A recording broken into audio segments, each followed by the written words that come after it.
Sunderland A.F.C.'s rise in the 2026 Premier League has shifted from surprise package to genuine threat, and the clearest evidence of that hasn't come on the pitch, but from the boardrooms in Marseille.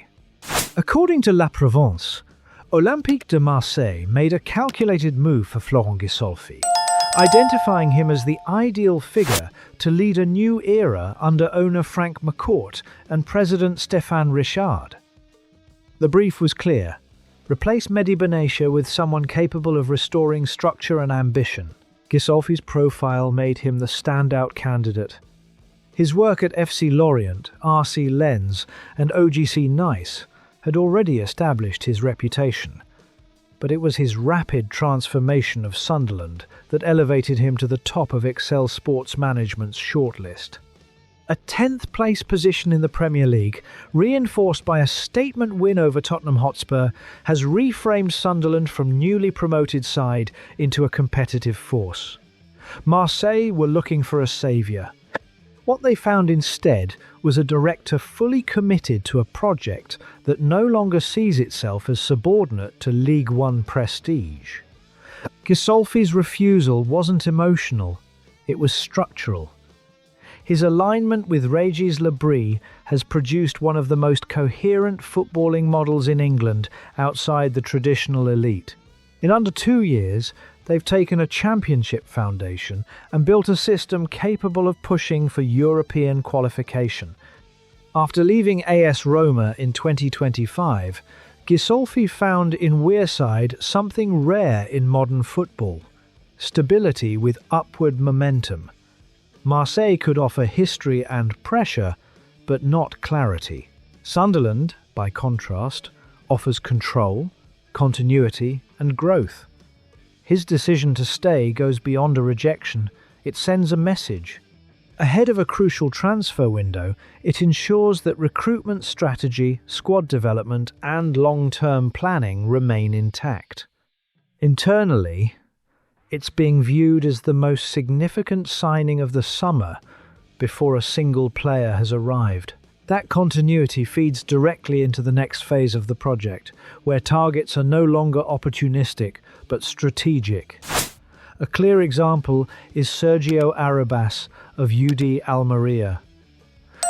Gisulfi's interest in Arribas dates back to his time in Italy, when he identified the midfielder as someone capable of breaking lines with technical precision. Now, within Le Bris's attacking framework, Arribas represents evolution rather than risk.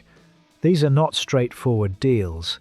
They demand timing, leverage in negotiations, and credibility. By turning down Marseille, Gisulfi strengthens Sunderland's position in all three areas. The message to agents and players is clear: this isn't a stepping stone.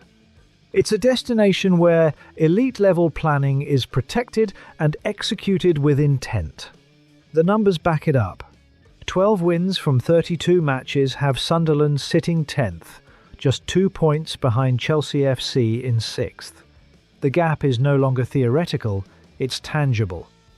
With 6 matches remaining, the margin for error is slim. In that context, Gisulfi's presence is vital not just for the future, but for the present. Squad management, rotation, and psychological balance all come into play in a run-in where European qualification is a genuine target. The win over Tottenham wasn't just symbolic, it was decisive. It pushed Sunderland into a position where belief is backed by results. Inside the dressing room, that belief is reinforced by leadership. When the architect of the project turns down one of the biggest clubs in his home country, it validates everything being built. Players understand this is no short-term rise. This is where Sunderland's identity shifts. For years, clubs outside the elite in England were defined by what they lost: players, executives, momentum. Now that dynamic is changing. Keeping Gisulfi isn't just a defensive success, it's an attacking statement to the rest of the league. The club is no longer reacting to external interest, it's absorbing it and pushing forward. The question now becomes unavoidable. Is Florent Gisulfi's continuity as crucial as that of Régis Lebris for what comes next? And with this structure now shielded from outside pressure, is European qualification still an ambition, or has it quietly become the logical next step?